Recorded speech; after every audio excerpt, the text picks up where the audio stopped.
un moment magique de venir ici, dans cette salle qui maintenant, c'est vraiment, on peut dire, une première salle de la nouvelle génération des salles de concert. C'est plus qu'une nouvelle salle, c'est une salle qui a été conçue comme une sorte d'utopie de ce que devrait être une salle au XXIe siècle.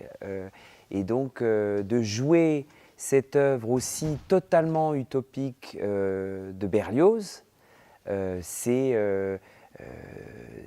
un rêve et c'est un grand bonheur pour les musiciens des siècles et pour moi-même. Parce que vraiment, à mon sens, Roméo et Juliette, c'est le chef-d'œuvre de Berlioz. Une œuvre qui n'est pas un opéra, n'est pas une symphonie, est une forme que Berlioz appréciait tout particulièrement, c'est-à-dire une nouvelle forme.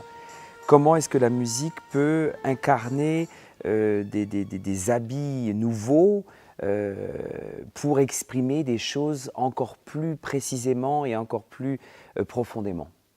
Berlioz, déjà dans la fantastique, alors qu'il était si jeune, il écrit une symphonie qui n'en est pas, qui est une sorte de grand cycle de poèmes symphoniques, et il est toujours intéressé, aussi avec la damnation de Faust, il est toujours intéressé de qu'est-ce que peut exprimer un groupe sur scène, des forces instrumentales, chorales, quelquefois scéniques, mises en espace, des solistes, qu'est-ce qu'ils peuvent incarner comme nouvelle forme musicale. C'était un fou de Shakespeare, on le sait.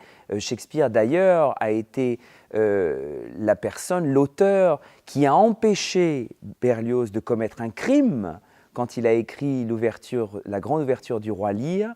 Et Shakespeare est quelqu'un qui a bouleversé sa vie des créateurs. Et on sent dans Roméo cette espèce de bouillonnement incroyable que le texte provoque chez Berlioz.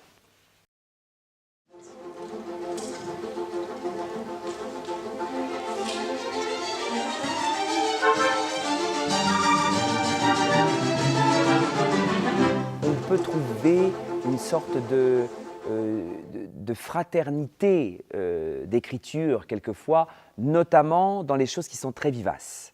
Mendelssohn était le roi du scherzo, Berlioz en est un tout autre, mais il va d'une certaine manière beaucoup plus loin. Ce n'est pas du tout en donnant un jugement de valeur sur l'excellente musique de Mendelssohn, mais Berlioz ouvre finalement vers déjà Debussy, déjà Stravinsky, cette espèce de sophistication extrême des rythmes et des alliages des timbres dans l'orchestre qu'on peut trouver dans le scherzo La Reine Mab, est quelque chose de totalement futuriste.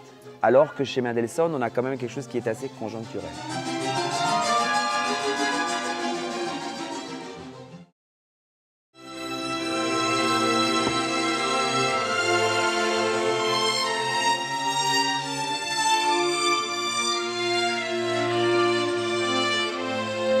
Wagner a été un grand admirateur de Berlioz, même si leurs rapports ont été compliqués par la suite.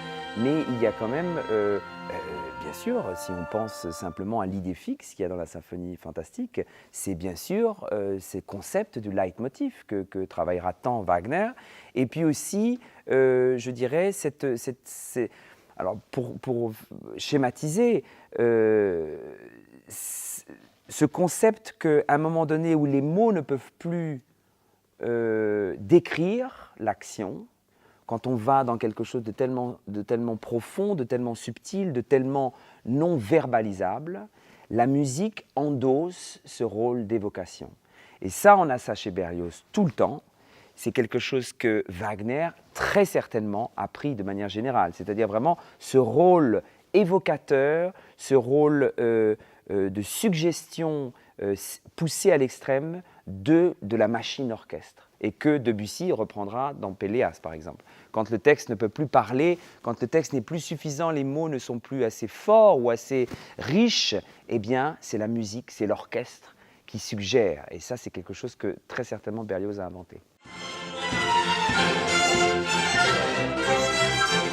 Une des œuvres les plus difficiles à jouer pour l'orchestre, tout simplement.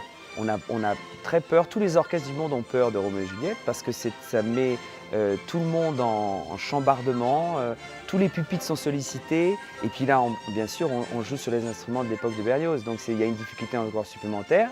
C'est des instruments qui sont quelquefois difficiles à apprivoiser, mais c'est une œuvre extraordinaire. Donc je crois que cette virtuosité, cette difficulté d'ensemble, elles sont toujours transcendées par le résultat, qui est un résultat absolument flamboyant et très riche sur la scène de l'orchestre.